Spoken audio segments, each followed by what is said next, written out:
Psychological stigma हमारी society Pakistan में बहुत ज़्यादा प्रिवेलिंग है। ये कल्चरल, सोसाइटल और रिलीजियस बिलीव्स में डीप रूटेड होता है and it is one of the major causes of delay in treatment and diagnosis. Stigma is when we associate a negative term with a procedure.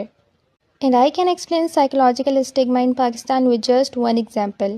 Psychologists और psychiatrists तो पागलों के doctor होते हैं। तुम पागल हो जो उनके पास जाना चाहते हो। तो इस वीडियो में मैं इसी तरह के 10 मेंटल हेल्थ स्टिग्मास को हाईलाइट करूँगी। Super natural causation. Mental illnesses के सिम्टम्स को कंसिडर करने के बजाय कहा जाता है कि it is due to black magic, नज़र और डिमोनिक पोजेशन, जिसकी वजह से इंसान साइकोलॉजिकल हेल्प लेने के बजाय जो स्पिरिचुअल हीलर्स होते हैं उनकी तरफ मुतवज्जा हो जाता है और उसका ट्रीटमेंट और डायग्नोसिस डिले हो जाता है। वीक फेथ और पनिशमेंट फ्रॉम गॉड।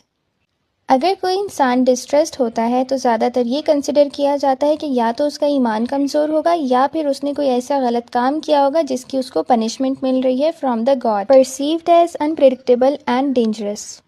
अगर कोई मेंटल हेल्थ इश्यूज से डायग्नोज हो जाता है तो ये कंसिडर किया जाता है कि वो डेंजरस होगा और अनप्रेडिक्टेबल होगा, जिसकी वजह से वो आइसोलेट हो जाता है और हेल्प नहीं लेता है। Collective Shem. अगर फैमिली में किसी को मेंटल हेल्थ इश्यूज़ होते हैं तो फैमिली ये समझती है कि अगर सोसाइटी में किसी को पता चल गया तो लोग क्या कहेंगे, हमारी इज़्ज़त का क्या होगा, जिसकी वजह से ज़्यादातर साइकोलॉजिकल इलनेसेस को कंसील कर दिया जाता है और हेल्प नहीं ली जाती है। साइन ऑफ वीकनेस और lack of will power.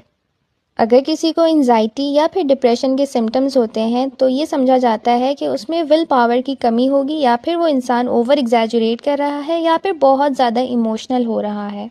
Mental illnesses को फिज़िकल इलनेसेस की तरह रियल इलनेस या फिर रियल बीमारी कंसिडर नहीं किया जाता है। डिसऑर्डर्स जैसे कि डिप्रेशन या एंजाइटी एक टेम्परेरी इमोशनल स्टेट कंसिडर किए जाते हैं और ये कंसिडर किया जाता है कि इंसान उसको खुद ही ठीक कर सकता है अगर वो चाहे तो। Gender based mental health stigma. Phrases जैसे कि लड़के रोते नहीं हैं, लड़के तो बहुत ज़्यादा स्ट्रांग होते हैं, लड़कों को हेल्प सीख करने से डिस्करेज कर देते हैं। एज अ रिज़ल्ट हम इन सारे स्टिग्मास को इंटरनलाइज कर लेते हैं और सेल्फ स्टिग्मा का शिकार हो जाते हैं। सेल्फ स्टिग्मा इसके जब हम खुद से ही शेम महसूस करना शुरू कर दें मेंटल हेल्थ इश्यूज़ के बारे में बात करने से या फिर हेल्प सीख करने से। And we end up avoiding talking about mental health at all.